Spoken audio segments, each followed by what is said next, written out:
అది ప్రభుత్వ రంగ సంస్థల నైపుణ్యాలను సామర్థ్యాలను పెంచేందుకు దోహదం చేస్తుంది. పీపీపీ విధానంలో ప్రైవేటు రంగానికి ఉన్న అనుభవంతో ప్రభుత్వ ప్రాజెక్టుల్ని మరింత మెరుగ్గా అమలు చేయగలం. ప్రాజెక్టు వ్యయాన్ని నిర్ణయించడంలో పారదర్శకతకు పోటీతత్వాన్ని పెంచేందుకు ఛాలెంజ్ విధానం దోహదం చేస్తుంది. కేంద్ర ప్రభుత్వం బడ్జెట్లో చాలా ప్రాజెక్టుల్ని ఛాలెంజ్ విధానంలో ప్రకటించడంతో ఆంధ్రప్రదేశ్కు కొత్త అవకాశాలకు ద్వారాలు తెరిచినట్టయింది. ఛాలెంజ్ మోడల్లో ప్రాజెక్టులు చేపట్టేందుకు రాష్ట్రం పూర్తి సంసిద్ధంగా ఉంది. ఇతర రాష్ట్రాలతో పోటీపడి chemical park, mega textile park, city economic reasons, university township వంటి ప్రాజెక్టుల్ని సాధించుకోగలమన్న విశ్వాసం మాకుంది. సిటీ ఎకనామిక్ రీజన్స్ ప్రాజెక్టులో పోటీ పడేందుకు విశాఖపట్నం ఎకనామిక్ రీజన్ ప్లాన్ను ఇప్పటికే సిద్ధం చేశాం. విజన్ స్వర్ణాంధ్ర 2047 అమలుకి ప్రాంతీయ ఆకాంక్షల్ని నెరవేర్చేందుకు సమ్మిళిత అభివృద్ధి సాధించేందుకు మా ప్రభుత్వ ప్రాంతీయ అభివృద్ధి విధానాన్ని అవలంబిస్తోంది. విశాఖపట్నం, అమరావతి, తిరుపతి రీజన్లను రాష్ట్రానికి కీలకమైన గ్రోత్ ఇంజన్లుగా గుర్తించింది. నీతి ఆయోగ్తో కలిసి Visakhapatnam economic reason economic master plan ని తయారు చేశాం. శ్రీకాకుళం, పార్వతీపురం మన్యం, విజయనగరం, విశాఖపట్నం, అల్లూరి సీతారామరాజు, అనకాపల్లి, పోలవరం, కాకినాడ, తూర్పుగోదావరి, డాక్టర్ బిఆర్ అంబేద్కర్ కోనసీమ జిల్లాలు దీని పరిధిలోకి వస్తాయి. దీనిలో మొత్తం 7 గ్రోత్ డ్రైవర్లు ఉన్నాయి.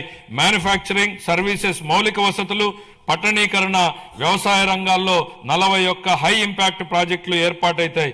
వాటికి అవసరమైన నిధుల్ని కేంద్ర ప్రభుత్వం, ప్రైవేటు రంగాల నుంచి సమకూర్చుకుంటాం.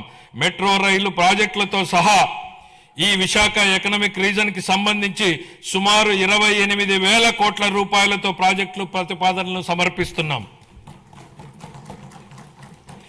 విశాఖ ఎకనామిక్ రీజన్ తరహాలోనే ఎన్టీఆర్, కృష్ణా, ఏలూరు, గుంటూరు, పశ్చిమ గోదావరి, ప్రకాశం, పల్నాడు, బాపట్ల, మార్కాపురం జిల్లాలతో అమరావతి ఎకనామిక్ రీజన్ ని అభివృద్ధి చేస్తాం. ఈ ప్రాంత సమగ్ర అభివృద్ధికి దోహదం చేసే వనరులు, గ్రోత్ ఇంజన్లు, బలాల్ని గుర్తించేందుకు శాస్త్రీయ పద్ధతుల్లో సామాజిక ఆర్థిక అధ్యయనం నిర్వహిస్తాం. సూక్ష్మ సేద్యం ప్రాధాన్యతను గుర్తించి 1990లోనే ఆ కాన్సెప్ట్ ని తీసుకొచ్చినటువంటి మొదటి ముఖ్యమంత్రి గౌరవ చంద్రబాబు నాయుడు గారు. ఇప్పుడు ఆయన రాయలసీమ రీజన్ ను గ్లోబల్ హార్టికల్చర్ హబ్ గా మార్చి అక్కడ రైతుల జీవితాల్లో సమూల మార్పులు తెచ్చేందుకు కంకణం కట్టుకున్నారు.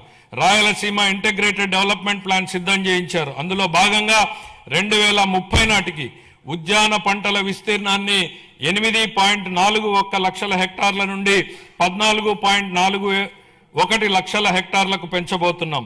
సాగునీరు, సూక్ష్మ సేద్యం ప్రాజెక్టుల ద్వారా నీటి ఎద్దడి అన్నదే లేకుండా చేస్తాం. ప్రపంచ మార్కెట్లతో అనుసంధానానికి రోడ్స్ కనెక్టివిటీ పెంచుతాం.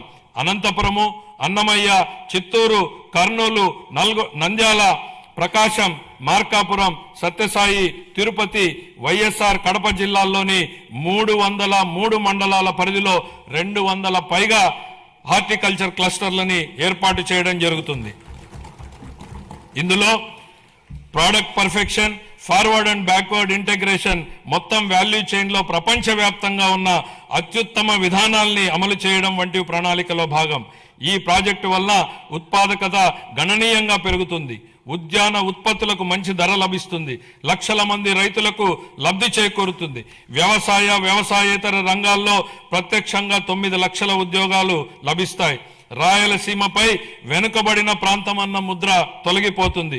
రాయలసీమ పేరు చెప్తే మిగులు అన్న మాట తప్ప కొరత అన్న మాట వినపడదు.